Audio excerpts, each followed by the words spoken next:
sua Bíblia em Deuteronômio capítulo 20, nós vamos ler o versículo 3 e versículo 4. Versículo 3 diz o seguinte: ouça, ó Israel, hoje vocês vão lutar contra os seus inimigos. Não desanimem, nem tenham medo, não fiquem apavorados, nem atemorizados por causa deles, pois o Senhor, o seu Deus, os acompanhará e lutará por vocês contra os seus inimigos para dar a vitória a vocês. Aqui nós temos instruções poderosas do Senhor sobre o dia da batalha. Quem não, né? Todos nós temos um dia de guerra, temos um dia de batalhas que não são batalhas físicas, não são batalhas com armas naturais, nem são com milhares de homens entrincheirados, mas nós enfrentamos guerras constantes todos os dias, problemas, dificuldades que às vezes roubam a nossa alegria, roubam a nossa paz, e precisamos ter equilíbrio para enfrentar todas essas situações, até porque Deus tem territórios novos para entregar a cada um de nós. E todos esses territórios, conquistas novas, precisamos tomar posse dele. É a nossa terra prometida, é o que Deus tem para acrescentar na vida de cada um de nós.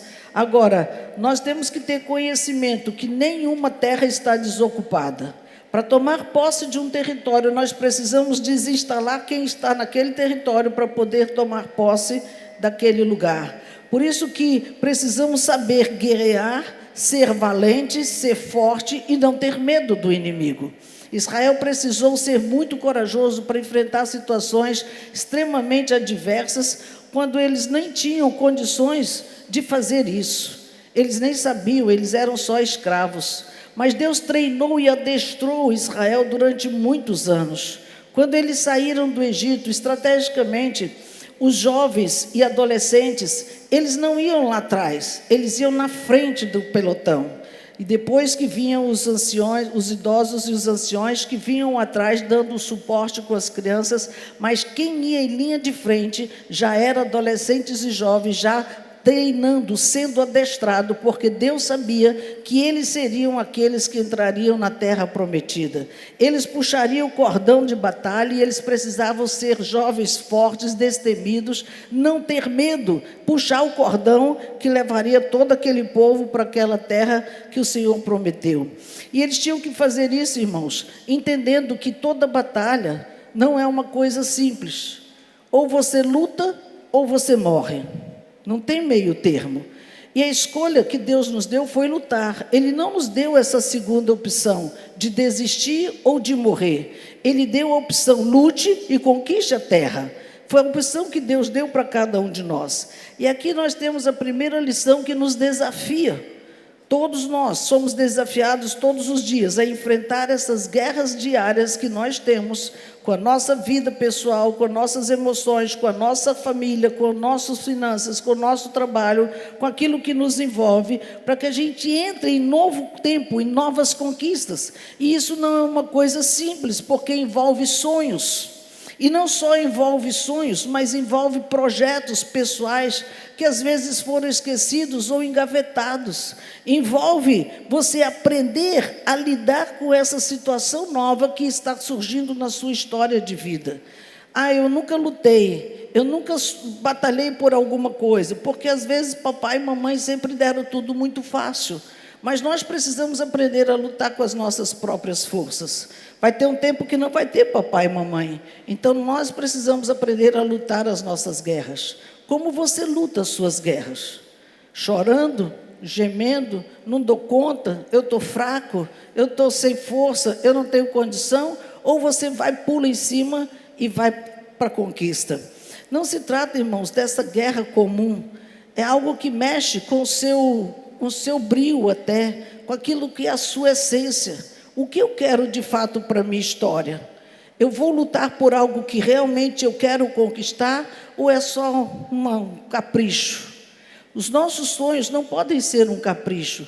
Quando nós estabelecemos um projeto para a nossa história de vida, precisamos persegui-lo até que ele seja conquistado. Muitas pessoas têm muito arranque, mas nunca completam a sua carreira, nunca completam o seu desejo, nunca completam o seu sonho de chegar até o final. E aí fica no meio do caminho desistido, culpando terceiros porque aquilo não aconteceu. Deus não trabalha assim. A nossa luta não é contra humanos, a nossa luta não é contra a carne, mas é contra principados e potestades. São poderes, são autoridades que estão sobre nós, que dominam esse mundo das trevas, e isso nos faz ficar cada vez mais apegados a quem pode lutar conosco. Se são principados, são espíritos dominadores do mal, nós não podemos lutar com ele com a mesma arma. Não podemos ir com a nossa força carnal, com um discurso ou com um grito. Precisamos entrar no mundo espiritual para que a gente possa neutralizar essas forças e conquistar esse novo território. Por isso que essa luta nós precisamos aprender a como funciona. E ele não funciona à base de medo. Ele não funciona com covardia e nem funciona com desistência. Vocês notam que quando o Senhor ia chamar o exército de Israel para as batalhas, a primeira coisa que ele dizia: os covardes, os tímidos e os medrosos, vai para casa. Ele não lidava com esse tipo de pessoas, porque essas pessoas minam as forças daqueles que querem lutar. Aqueles que estão no fronte ficam ouvindo toda hora: não vai dar certo, não, a gente é fraco, eles são mais fortes, eles têm mais armas, eles são isso, eles são aquilo. Então esse tipo de pessoas não serve para lutar, porque já entra numa guerra como perdedor, e Deus nem perde tempo com esse tipo de pessoas. Volte para casa. Medrosos, tímidos, não tem como estar aqui no campo de batalha. Deus, ele se preocupou em dizer para o seu povo, irmãos, o que eles tinham que fazer. Aqui são comandos que Deus deixou na lei para Moisés, para que ele explicasse para o povo: vocês vão entrar na terra, mas sigam as orientações para que vocês sejam bem-sucedidos nessa terra. Lá não vai ser de qualquer jeito, nós precisamos de instrução para vencer e não desistir. Diga isso: eu preciso de instrução para vencer e não desistir. Muita gente desiste, muita gente perde porque não ouve a instrução que precisa ser ouvida. E às vezes até ouve, mas não seguem. Não vão em frente dentro do que o Senhor mandou fazer. Por isso que às vezes a sua arma se torna um fracasso, porque não sabe usar as armas. A pastora Ana deu um exemplo no nosso retiro lá sobre isso. Uma pessoa que disse: você conhece essa arma? Um índio parece, né, Ana? E você conhece essa arma? E a pessoa disse: conheço. Ele disse: então conserta. Porque ela estava com defeito. E ele queria alguém que consertasse. Ora, quem conhece, sabe montar e desmontar uma arma, que é uma das primeiras coisas que o soldado aprende no quartel. Montar e desmontar a arma, limpar, fazer ela toda, desmontar todinha e montar de novo, né? Então, se você conhece o instrumento da sua guerra, sua arma, você sabe manuseá-la. Só que a maioria dos cristãos não conhece as suas armas de guerra. E por isso são bombardeados, se perdem muitas batalhas por não conhecer. E a Bíblia diz isso: o meu povo perece por falta de conhecimento. A falta de conhecimento da maioria dos cristãos deixa enganados, achando que Deus vai intervir, achando que a guerra é de Deus, achando que eu não preciso me esforçar, achando que eu não preciso fazer nada. Precisa, querido, nós temos a nossa parte. Nós aprendemos a entregar a nossa vida para Jesus, ok. Esse é o primeiro passo da nossa conquista. Entregar para que sermos perdoados, para sermos restaurados diante de Deus. Mas isso não é tudo. Arrepender-nos dos nossos pecados é um passo importantíssimo para que Deus comece um processo na nossa vida. Mudar a nossa história de vida, ser salvo. Deus nos preparou para isso, ok. Só que a salvação em Cristo Jesus não é um passaporte para a eternidade. A salvação em Cristo Jesus não é um passaporte para nos livrar do inferno, não. O Senhor, quando Ele nos salvou, Ele também nos libertou. Ele nos tirou do império das trevas e nos trouxe para o reino do Filho do seu amor. Só que a grande maioria fica na primeira experiência de salvação, eu quero Jesus, e nunca é liberto dos seus pecados. Continua escravo, continua praticando as mesmas obras, continua ali vivendo a mesma história. Isso não é real. O que é real? Na hora que Jesus entra na nossa história, Ele transforma de uma vez por todas e nos arranca toda aquela velha natureza para vivermos uma nova vida com Cristo Jesus. A maioria não entende isso e por isso aceita Jesus e volta para o pecado. Está na igreja e está bebendo, está na igreja e está fazendo um monte de coisa errada. Onde está a libertação dessa criatura? Aonde está o sacrifício da cruz? Você está anulando o sacrifício porque pensa que é só salvação para não ir no inferno. Não, a obra da cruz é perfeita. Ela cura, ela liberta, ela salva, restaura o indivíduo e faz dele uma nova criatura. Não é pela metade. Por isso que nosso processo precisa continuar. Ele não pode ficar no meio do caminho. As pessoas são batizadas na água do arrependimento, mas precisa ser batizado no Espírito Santo de Deus, onde vem o revestimento de poder que vai lhe dar as armaduras que você precisa para lutar as suas guerras. Aí sim, você vai aprender a lidar com as batalhas do dia a dia, com os problemas, com as dificuldades, com as barreiras que vão acontecer, porque isso é processual. À medida que buscamos a Deus, Deus vai trabalhando em nós e através de nós para podermos crescer e aprender a usar essas ferramentas. E aqui está a razão porque muitas pessoas não vencem as suas guerras, continuam travados, continuam tristes, continuam abatidos. Eu não sei mais o que fazer, eu já tentei de tudo, eu já fiz isso, eu já fiz aquilo, porque o seu entendimento acerca de libertação está limitado. Irmãos, olhem para a palavra de Deus. Quando aquele endemoniado de Gadara, ele encontrou com Jesus. Que queres aqui, Jesus? E Jesus repreendeu toda aquela legião de demônios que estava ali naquele indivíduo. Saiu ou não saiu tudo de uma vez? Saiu. Ele foi salvo e ele foi liberto. Não tem essa de que eu fui salvo e estou cheio de demônios. Como assim? Como que Jesus entra no corpo e deixa esse monte de demônios no corpo para poder nos levar para o pecado, continuar escravizados numa vida velha? Precisamos ser salvos e libertos pelo poder do nome de Jesus para que a gente possa viver a vida integral com o Senhor. Não tem vida dupla no reino de Deus, irmãos. Ou você é ou você não é nascido de novo. Ou você ama Jesus ou você ama o pecado. Não tem como conciliar as duas coisas. A decisão por Jesus é uma decisão de renúncia total para a velha vida. Eu não quero mais viver na prática do pecado.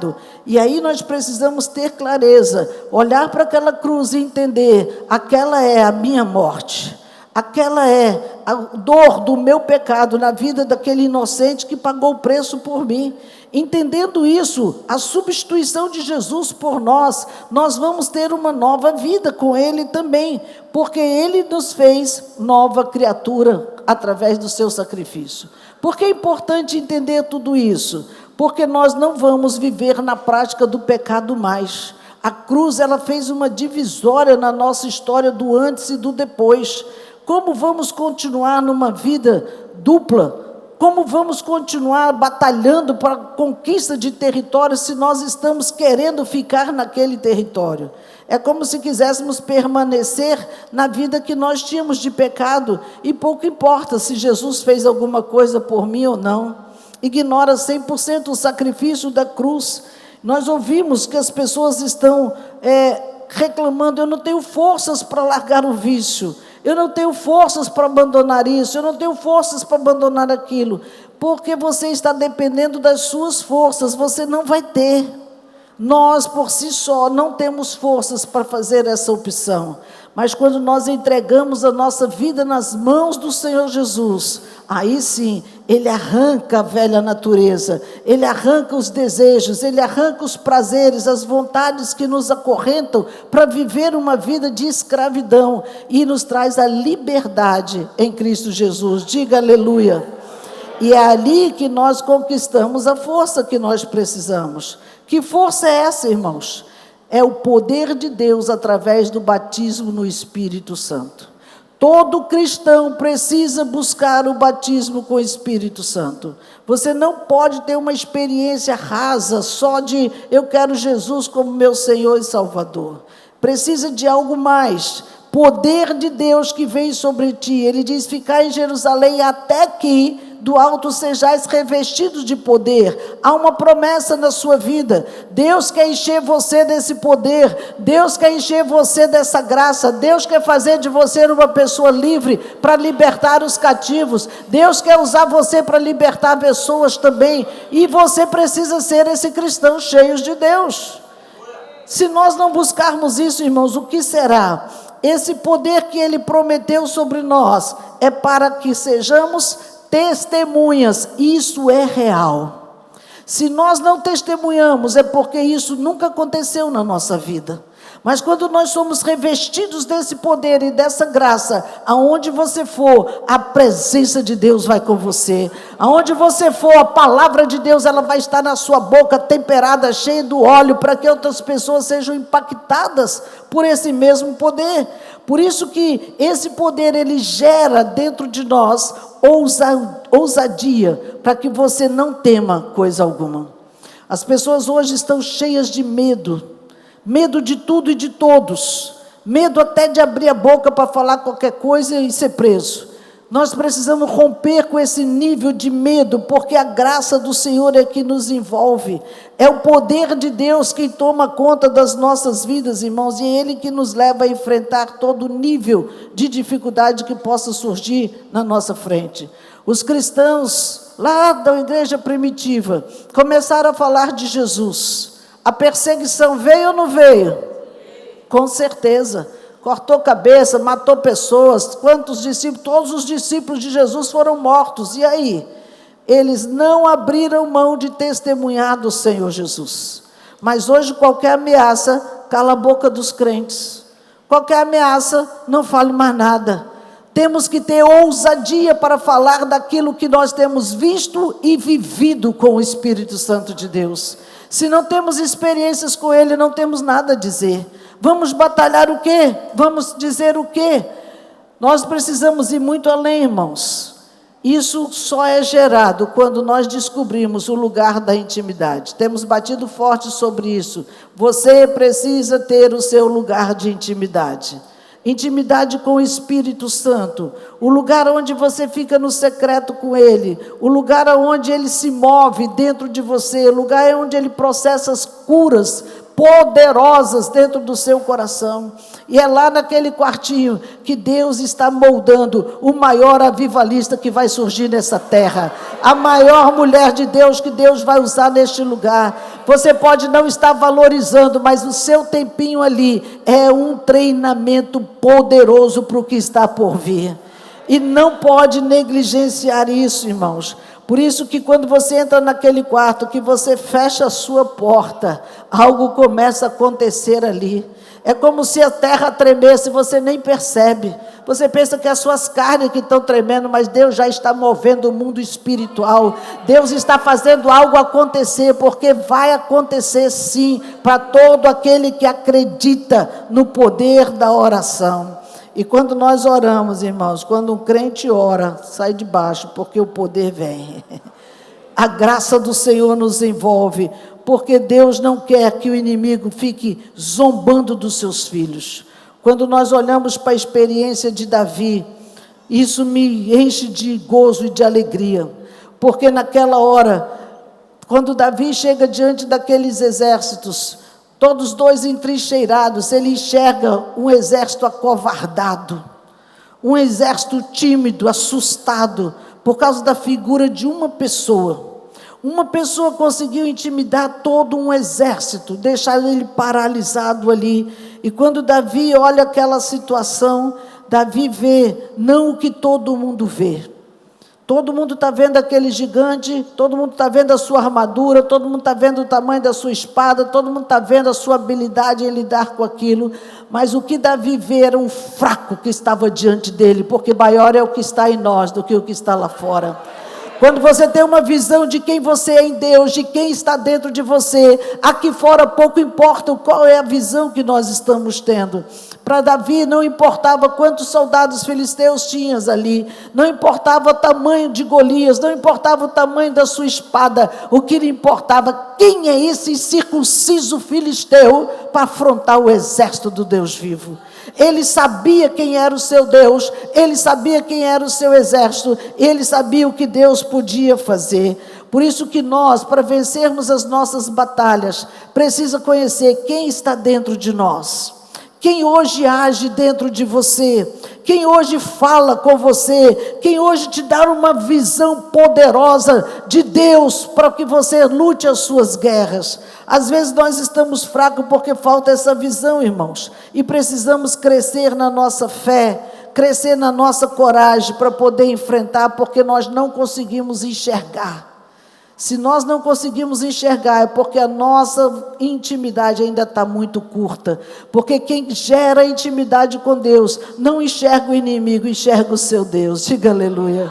A visão que nós temos é da grandeza, do poder e da graça de Deus, que flui dentro de nós. E isso é muito maior do que qualquer outra visão que possamos ver fora de nós. A personalidade de Davi naquela hora não tinha efeito. Eu sou um cara forte, eu sou um cara sisudo, eu sou um cara habilidoso porque eu já estava no campo. Não se trata das nossas habilidades, não se trata do nosso carisma, não se trata daquilo que nós somos, conhecemos teoricamente, mas se trata daquele que está dentro de nós. Quem está dentro de você, quem opera em você, quem fala na tua boca, quem dirige os teus passos, quem comanda as tuas direções, a tua vida em si, isso faz toda a diferença. Fala para mim e para você sobre experiências com o Espírito Santo. Quando nós começamos a gerar esse nível de experiência, irmãos, nós vencemos as nossas guerras. E nós não as vencemos com palavras bonitas, não vencemos com jargões, diga glória a Deus, diga isso, diga aquilo, não, você vence com uma palavra. Jesus dizia, sai dele, e saía. Seja curado, era curado. Seja livre, era livre. Seja conforme a tua fé. Uma palavra liberada da boca do homem de uma mulher de Deus tem poder de libertar todo o cativeiro. Tem poder de vencer todas as batalhas. Precisamos andar com seriedade diante desse Deus para que as coisas comecem a mudar. Por isso eu te pergunto, quanto você dedica o seu tempo para ser esse homem e essa mulher de Deus, cheia do Espírito Santo para lutar as suas guerras? Não, eu não tenho muito tempo. A sua guerra vai ser perdida. Quanto mais tempo você tiver para lutar a sua guerra, lá nos bastidores, mais você ganha tempo aqui fora. Quanto mais tempo você estiver com Deus, queridos, mais tempo você ganha aqui fora. Você está buscando ali, e na hora que você sai, olha o exemplo de Jesus. Eu gosto de olhar muito os passos dele. Ele passava a madrugada buscando ao Senhor. E quando ele saía, ele não precisava anunciar para ninguém onde ele estava. Ele não precisava fazer notícias, postar em lugar nenhum, nem pedir likes. Aonde ele ia, as multidões iam atrás dele.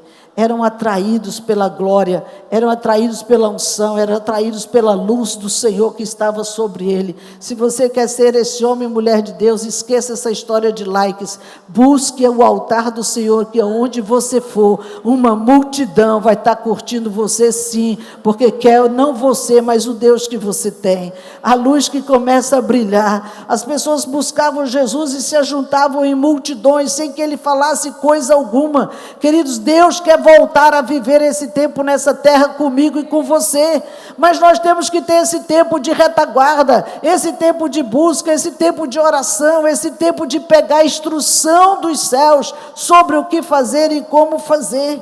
Aqui, Moisés recebeu instrução de Deus. Quando você for para a batalha, presta atenção, Moisés, o que é que você tem que ensinar para esse povo? Olha o que o texto diz, irmão, sobre essa experiência. No verso 1 ele diz: quando vocês forem à guerra contra os seus inimigos e virem cavalos, carros, um exército maior do que o seu, não tenha medo. Diga, não tenha medo, meu irmão. Não tenha medo do que o seu inimigo tem, pois o Senhor, o teu Deus, os tirou do Egito e estará com vocês. Nós somos muito visuais. Nós olhamos e queremos absorver tudo pelo que os nossos olhos nos dizem e deduzimos aquilo que nós estamos vendo. Mas o que nós estamos vendo, ele não determina o nosso resultado, graças a Deus. O que nós estamos vendo não determina que nós vamos perder ou ganhar alguma coisa. Pelo contrário, nós, quando aprendemos a lidar com o Espírito Santo de Deus, a nossa visão, ela muda pela circunstância que nós estamos vivendo. Como assim?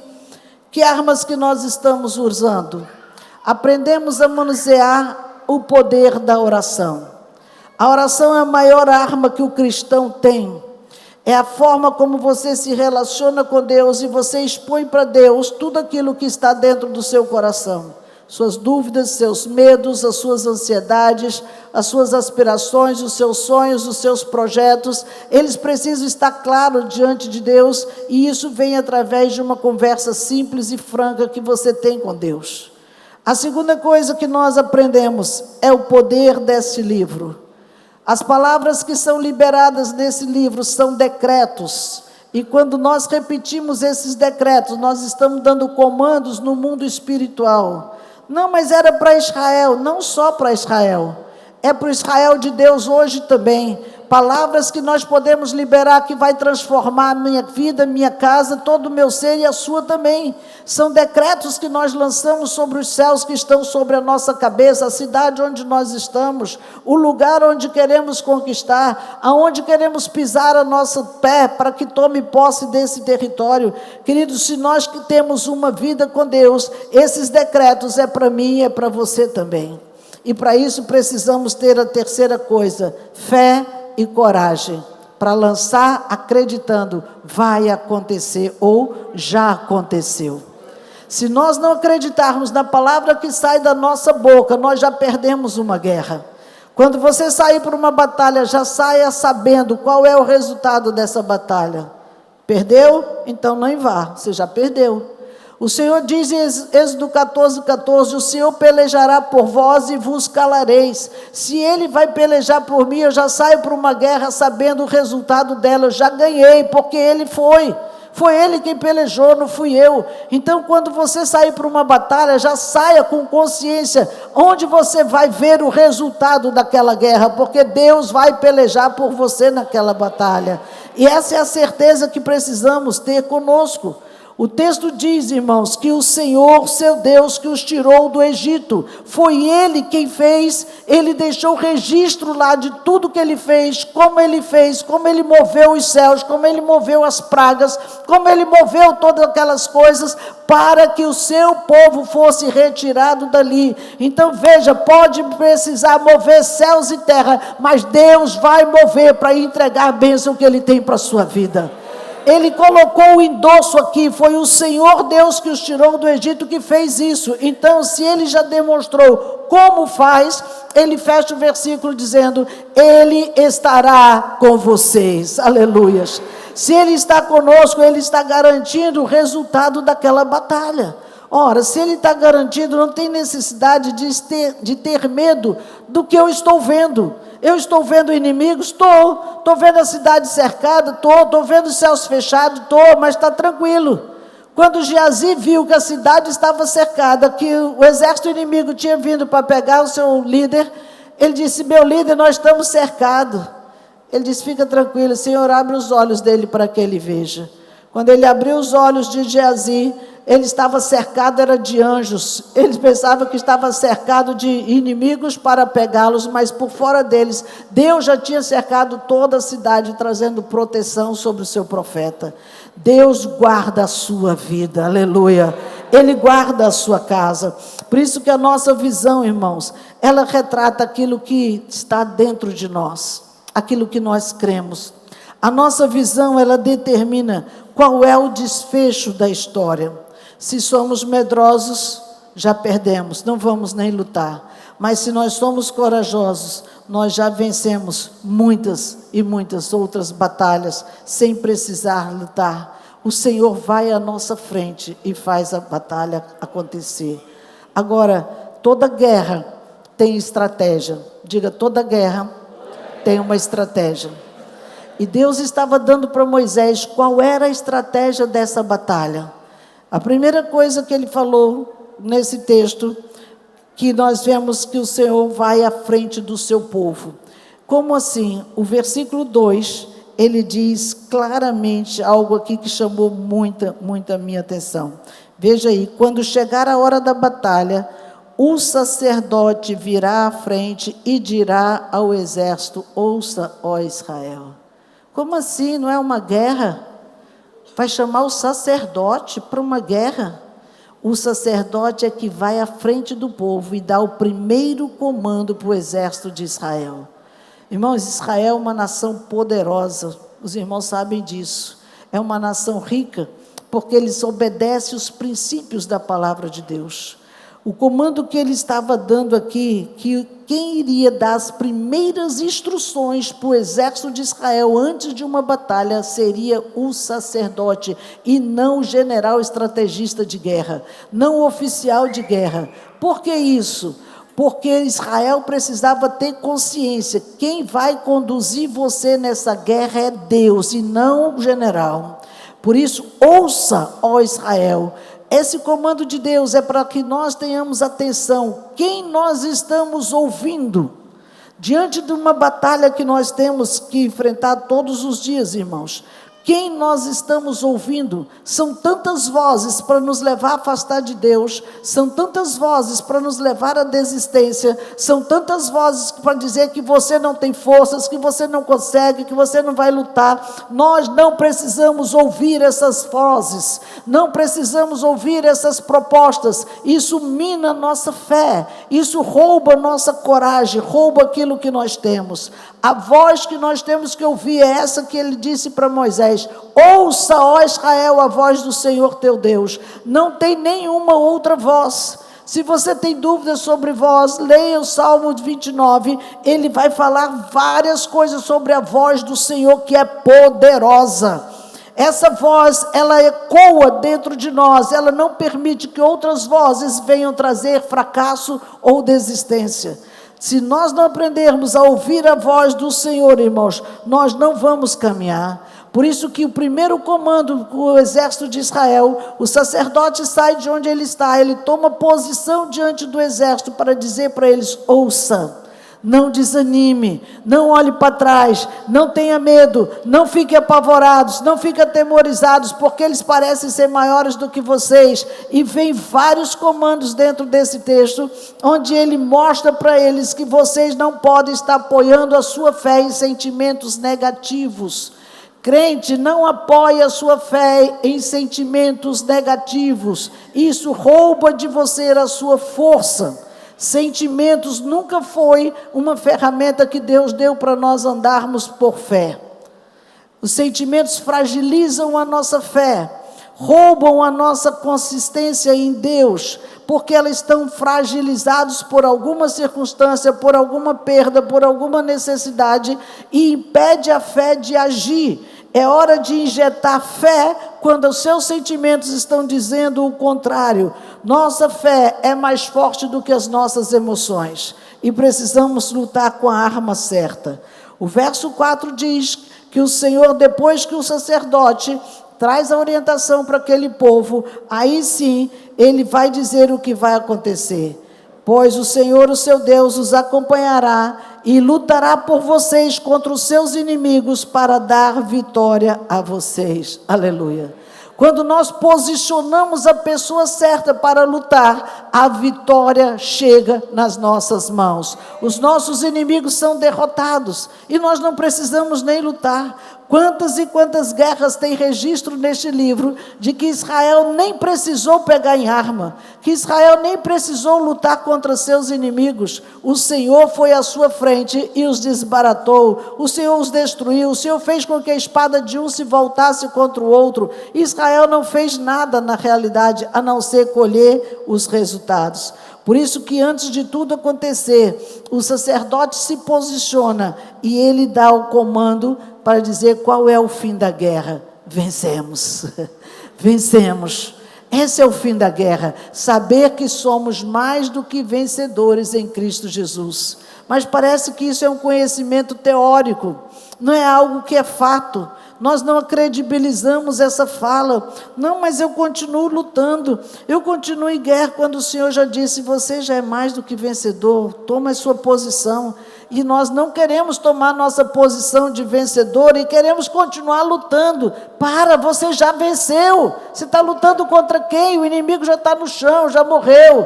O Senhor já te deu a vitória, então pare de lutar com o inimigo morto, destruído, queridos. Isso é só desgaste. Talvez você tenha ficado até ferido nessa batalha, talvez alguém ficou ferido também, mas saiba que numa guerra tem baixa dos dois lados. Pode até ter morrido alguém, pode até ter ferido alguém, mas não importa o resultado, o Senhor já nos deu a vitória, aleluias. Isso é que importa. Tem muitas lutas que nós enfrentamos, irmãos, que passam por desgastes emocionais muito fortes, desgastes desnecessários.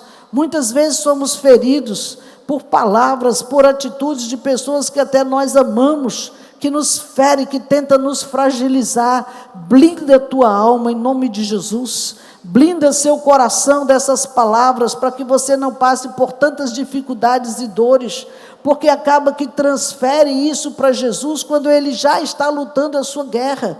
Não transfira responsabilidade de um irmão que não credibiliza Deus para ele. Deus, Ele continua sendo Deus, apesar dos incrédulos, apesar daqueles que os criticam, apesar daqueles que não creem nele. Essa é a fé deles. Mas nós que cremos no nosso Senhor Jesus, não deixe que ninguém roube nem fragilize a sua fé. Às vezes vem lutas fortes para tentar nos minar, tratamentos médicos, diagnósticos médicos, perdas financeiras, perdas empresariais, perdas de todos os níveis. Queridos, não se preocupe com isso, porque o Senhor não vai te deixar sozinho. A experiência de Jó nos mostra que o Senhor veio, Ele permitiu sim, muitas perdas na vida daquele moço, mas o Senhor virou o jogo e disse, eu vou te honrar, eu vou colocar você numa posição nova, Jó. Foi difícil? Foi, porque enquanto era só perdas financeiras, era uma história, mas quando toca na carne, o negócio pega. Quando toca na saúde, é diferente. Nós nos sentimos pequenos, frágeis, como se estivéssemos derretendo diante de uma realidade difícil. E Jó permaneceu firme, irmãos, com o seu ânimo firme diante de Deus. Foi difícil? Foi, mas ele venceu. Outra coisa que eu quero dizer, que a palavra de ânimo do sacerdote, ela é muito importante. Ela fortalece a nossa fé, ela restaura os relacionamentos, ela restaura o companheirismo. Depois que o sacerdote falava com o povo e trazia essa palavra de ânimo para que eles enfrentassem essa batalha com muita determinação, aí sim vinha o segundo comando. O texto diz que aí vinha o oficial de guerra para que ele desse as estratégias por onde eles iriam atacar, como seria sitiada aquela cidade, como iria começar aquela guerra, porque Deus, Ele sempre nos dá oportunidades para a gente saber do que vai acontecer. E o que eu acho maravilhoso aqui, é que Deus, Ele não nos deixa fora daquilo que é nosso por direito. Se nós temos bênção para usufruir, e temos uma batalha na frente, Deus disse, volte para casa, vai usufruir das tuas bênçãos. Deus nunca nos deixa fora das bênçãos para poder lutar uma guerra. Muito pelo contrário, quando você olha do versículo 5 até o versículo 7, você vê que Deus deu oportunidade para o povo usufruir daquilo que era deles por direito. E o texto diz que ele falou aos oficiais do exército: se há alguém que construiu uma casa e ainda não dedicou, volte para casa, vai lá curtir a sua casa nova, você tem direito, para que outra pessoa não entre nela. Se você plantou uma vinha e ainda não entrou, volte para casa, para que você não morra e não desfrute da sua vinha. Se você vai casar, volte para casa, fique lá com a sua mulher para você usufruir. E ele vai trazendo uma série de coisas que a pessoa tinha direito de usufruir, e a guerra não vai lhes tirar desse seu direito. Isso quer dizer que nós vamos enfrentar batalhas, vamos enfrentar lutas, mas aquilo que Deus separou para mim e para você, essas guerras não vão tirar de nós. Você vai viver com a sua família todas as bênçãos que Deus separou para você. E ele disse: volte para casa, é lá que você vai usufruir, é lá que você vai viver, é lá que você vai ter esse momento extraordinário. E aí, por fim, no verso 8, chega a hora de mandar os medrosos para casa, mandar aqueles covardes para casas que estão atrapalhando o exército de Israel. E ele diz: pode voltar, porque é desanimador caminhar com pessoas assim. E eu concluo dizendo, irmãos, que depois de uma luta, você nunca vai estar sozinho. O Senhor, Ele sempre está com aqueles que deram ouvidos à sua voz. E Ele vai credibilizar a palavra que foi liberada. Eu venci essa guerra porque eu confiei no Senhor. Eu venci essa guerra porque o Senhor entregou o inimigo nas minhas mãos. Mas isso foi vencido onde? Lá no lugar da intimidade, lá no lugar onde está perto do nosso Senhor Jesus. Por isso que vencer uma batalha é muito mais do que falar simplesmente em nome de Jesus, em nome de Jesus. Não é só em nome de Jesus, é o teu quartinho secreto, é a tua intimidade, é o teu tempo com Deus. Tudo que Deus quer gerar dentro do seu coração, das vitórias, das bênçãos sobre a sua vida, vai começar lá dentro do teu quartinho de oração. E eu quero bater muito nisso, porque eu quero que essa igreja não negligencie esse lugar secreto. É o lugar da glória de Deus se manifestar na sua vida. Aqui a tua luz vai brilhar, mas é um reflexo daquela que já desceu lá dentro do teu quarto. É assim que eu luto as minhas guerras, sabendo que eu já sou mais do que vencedor em Cristo Jesus. Não entre numa batalha como um perdedor. Não entre numa batalha achando que seus inimigos são mais fortes do que você, que eles são mais poderosos, têm mais armas. Se você está enfrentando alguma guerra, querido, esse é o momento de você agora lutar por ela. Seja ela qual for, Deus vai te entregar a sua vitória. Eu não sei que dimensão é, mas eu sei que hoje tem bênção para a sua casa, tá? Direção. Então coloque diante de Deus. Você está lutando por alguma causa, alguns dias já tem chorado e gemido por algumas coisas diante de Deus. E Deus, tu não falou nada, tu ainda não resolveu essa questão. Eu preciso de uma resposta. Deus vai lhe dar a sua resposta, viu? Deus vai lhe dar a sua resposta. Você precisa receber isso com fé, com fé. Então coloque diante de Deus. Qual é a batalha que você não está sabendo lutar? Qual é a batalha que você ainda não teve a resposta de Deus? A primeira resposta que Deus quer lhe dar: eu quero salvar a tua vida. Eu quero te encher do Espírito Santo. Então, se tem alguém que hoje quer entregar a vida para Jesus, esse é o primeiro passo para você ter a sua vitória. Eu quero entregar minha vida para Jesus. Eu vou vencer essa primeira guerra de não ser mais um pecador, mas um lavado e remido no sangue de Jesus. Alguém que quer hoje colocar uma guerra que está lutando há muitos dias, guerra conjugal, guerra financeira, um propósito, algo que você está pedindo de Deus, que não tem resposta ainda. Deus está calado. Por que Deus está calado? Ele quer falar com você. Hoje Ele quer falar com você.